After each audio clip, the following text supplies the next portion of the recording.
यात्रा बेथलेहम की ओर। आज की इस यात्रा में हम मनन चिंतन करेंगे माता मरियम और यूसुफ पिता यीशु को लेकर मिस्र देश जाते हैं। संत मत्ती का सुसमाचार अध्याय 2 संज्ञा 13 और 14 में ईश्वर का वचन कहता है, उनके जाने के बाद प्रभु का दूत यूसुफ को स्वप्न में दिखाई दिया और ये बोला, उठिए, बालक और उसकी माता को लेकर मिस्र देश भाग जाइए। जब तक मैं आपसे ना कहूँ वहीं रहिए, क्योंकि हेरोद मरवा डालने के लिए बालक को ढूंढने वाला है। यूसुफ उठा और उसी रात बालक और उसकी माता को लेकर मिस्र देश चल दिया। ये तीनों के जीवन में हम देखते हैं, नासरत से बेथलेहम और बेथलेहम से इजिप्त और इजिप्त से फिर से नासरत। कितने बार यूसुफ पिता और मरियम को आना जाना करना पड़ा, वो भी पैदल। अगर हम गूगल में सर्च करें कि ये नासरत से बेथलेहम तक कितना किलोमीटर है, गूगल में दिखाएगा करीब 129 किलोमीटर्स है। और फिर से बेथलेहम टू इजिप्ट वहाँ भी 65 किलोमीटर्स है।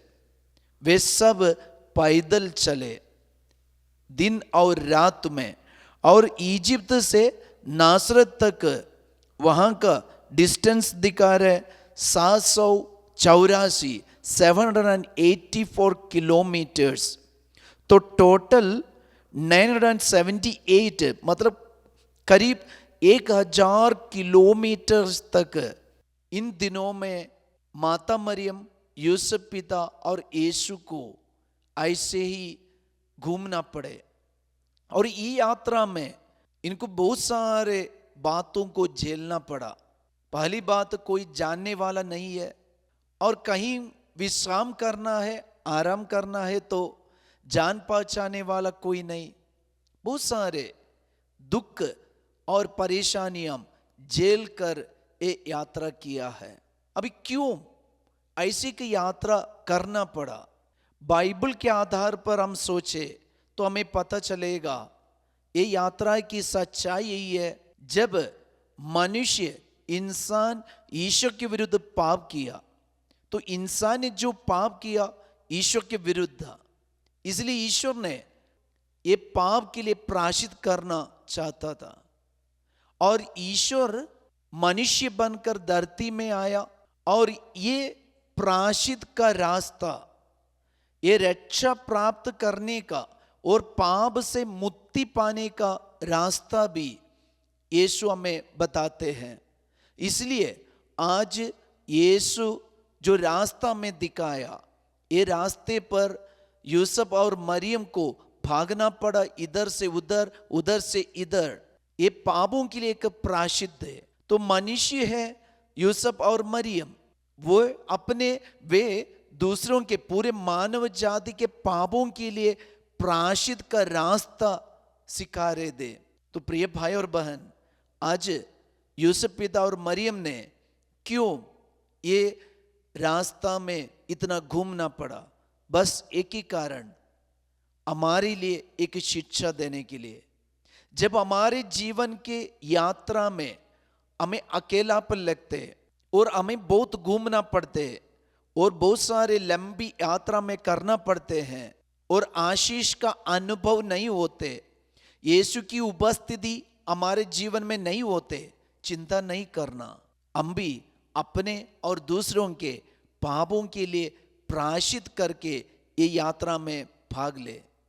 ऐसे एक व्यक्ति था, वो बहुत सुंदर और बहुत शक्तिशाली था। वो अपने जीवन में, जिंदगी में ढूंढ रहे थे कौन है शक्तिमान। उनका नाम है ओफेरो। ये ओफेरो शक्तिमान को ढूंढकर ऐसे एक राजा के पास पहुंच गए, जिस राजा ने करीब 33 या 33 राजाओं को वध किए थे। तो 33 राजाओं को वध करके अपने देश के साथ सारे छोटे छोटे देश को जोड़ दिए, इतना बड़ा बन गया था। और फेरो को ये मन में आया कि यही है शक्तिमान। वो राजा के पास जाकर राजा से अनुनय विनय किया, राजा देखो मेरे जानकारी में आप है शक्तिमान, इसलिए मैं आपका एक अनुयायी, एक शिष्य बनकर आपके साथ रहना चाहता हूं। जब राजा ने ये ओफेरे को देखा, तब देखने में बहुत सुंदर लड़का और बहुत शक्तिशाली, राजा ने इनको अपने पास रख दिया। एक दिन ओफेरो और ये राजा मिलकर कहीं जंगल में घूम रहे थे, तब राजा अचानक ऐसे एक दृश्य देखा। वो देखकर डर के मारे पीछे हट रहे, भाग रहे। इस वक्त ओफेरो ने पूछा, आप क्यों भाग रहे, आप क्यों इतना डरे? तब राजा ने ओफेरो से कहा, देखो हमारे सामने ऐसे कि शैतान आया है, वो चिल्लाकर आते हैं हमें खत्म करने के लिए। ओफेरो सोचने लगा, तो शक्तिमान राजा नहीं है, शैतान है। इसलिए ओफेरो अभी राजा को छोड़कर ये शैतान के पास जाकर उससे अनुनय करने लगा, देखो मैं आपका एक अनुयायी बनना चाहता हूं, मुझे समझ में आया ये दुनिया का सबसे शक्तिशाली आप है, इसलिए मैं आपका शिष्य बनना चाहता हूं। शैतान को बहुत खुशी मिला, पहली बार एक व्यक्ति पूछकर मांग कर मेरे पास आ रहे। ओफेरा को अपने साथ में रखा और ऐसे कई दिन बीत गया। एक दिन ओफेरो और ये शैतान मिलकर ऐसे घूम रहे थे। इसी वक्त ये शैतान एक कूस के सामने पहुंच गए। जैसे कूस को दिखाई दिया, शैतान चिल्लाकर अपने सेना के साथ वहां से भागने लगा। जब ओफेरा इनसे पूछा, आप क्यों डरे, क्यों भाग रहे? तब शैतान ने उनको बताया, हम कूस के सामने कभी नहीं आ सकते, अगर कूस के सामने हम आए हम शिथिल हो जाएंगे, इसलिए कूस हमारे लिए ठीक नहीं है। ओफेरो ने जब ये सुना, ओफेरे को समझ में आया ये शैतान नहीं है, सबसे बड़े शक्तिशाली क्रूस है।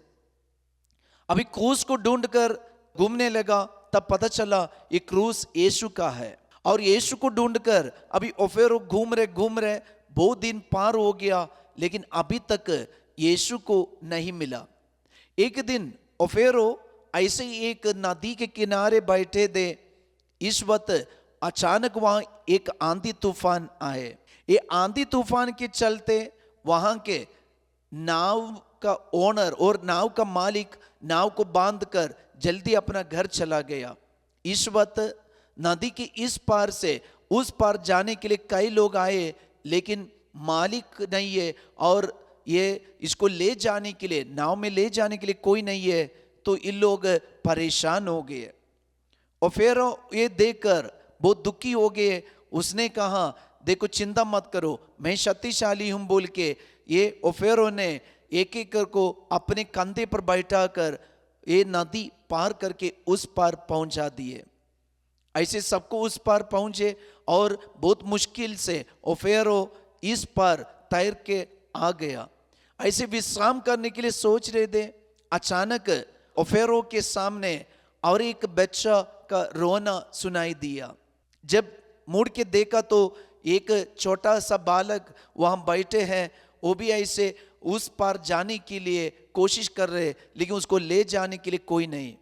ओफेरा को मन में इतना दुख लगा, ओफेरा ने कहा, चिंता मत करो, मैं आपको लेके जाऊंगा। ऐसे ओफेरो ये छोटा लड़का को, ये बालक को अपने कंधे पर बैठाकर ले जा रहे थे। जैसे नदी क्रॉस कर रहे थे, अचानक ओफेरो के ऊपर जो बेटा बैठा था, बालक बैठा था, उसका भारीपन बढ़ने लगा, वजन बढ़ते गया, इतना ज्यादा हो गया, ओफेरो अभी डूबने लगा। इस वक्त ओफेरो आंखें ऊपर उठाकर देखा तो ये कंधे पर बैठा बेटा, ये बालक बैठकर हंस रहे। ओफेरा को कुछ समझ में नहीं आया। फिर से जब ध्यानपूर्वक देखा तो उसके सिर पर गोल का एक रोशनी दिखाई दे रहे। ओफेरे ने पूछा कौन है, ढूंढने लगा। तब बाद में पता चला ये और कोई नहीं, बालक यीशु है। उस समय तक ओफेरो बालक को उस पर पहुंचा दिए और सारी बातें बोलने लगे। तब तक ये बालक यीशु गायब हो गए। प्रियजनों, बाद में ये ओफेरो को समझ में आया यही है यीशु सर्वशक्तिमान। और ये ओफेरो यीशु का एक बहुत बड़ा शिष्य बन गया। वही है आज का संत क्रिस्टोफर। यात्रा में जाने वाले सारे लोगों का, सारे यात्रियों का पैट्रन सेंट है संत क्रिस्टोफर। कैसे संत क्रिस्टोफर अपने जीवन में यीशु को अनुभव किया हमें पता है। तो आज हम भी अपने जीवन में ये लंबी यात्रा में यीशु को अनुभव करने के लिए बहुत सारे मौका हमारे चारों तरफ है। कभी कभी हमें दुख की यात्रा है, कभी कभी हमें ऐसे अकेलापन की यात्रा में है। चिंता नहीं करना, यीशु के साथ मिलकर हम भी ये यात्रा में भाग ले। तो आइए यात्रा बेथलेहम की ओर। दूर आकाश में एक तारा देता प्रभु का पता, टिम टिम करके चमकता देता प्रभु का पता। आओ हम भी चले तारा के पीछे चले, आओ हम भी चले बेथलेहम को चले। प्यारे यीशु, आपके पालन पोषण करने के लिए कई बार यूसुफ पिता मरियम को इधर उधर भागना पड़ा। बाल यीशु आपको लेकर भी वे इतने ठंड में पहाड़ पहाड़ पर वे घूमते रहे। प्यारे यीशु, उन्होंने जो कष्ट उठाया, आपने जो दर्द उठाया, जो सहन आपने उठाया आपके जन्म के अवसर पर ही, ये हमारे लिए आज आशीष का कारण है। आज हम कृपा मानते यीशु, हमारे घर में भी कभी कभी ऐसे परिस्थिति आते हैं यीशु, हमारे घर की हालत भी ऐसे हो जाते। आज कई लोगों को हम याद करते जिसके लिए अपना घर नहीं है। प्रभु ढेरा में, बाड़ा में वे इधर उधर रहते हैं और ये प्रभु ये 2-3 महीने के बाद, कुछ दिन के बाद उनको घर छोड़ के दूसरा घर जाना पड़ता है। ऐसे कई लोग हैं, बहुत सारे लोग हैं जिनके लिए अपना घर नहीं है। आज उन सारे लोगों के साथ मिलकर यीशु हम प्रार्थना करते, आशीष मानते। और कई लोग हमसे ये प्रार्थना मांगे हैं अपने ट्रांसफ़र के लिए। यीशु उन सबको हम याद करते, आशीष दीजिए यीशु। मरियम करकोरा में का तारा टिम टिम टिम टिम चमकेला, तारा ना लगे प्रभु यीशु चमकेला, तारा ना लगे प्रभु यीशु चमकेला। जोसेफ करकोरा में का तारा टिम टिम टिम टिम चमकेला,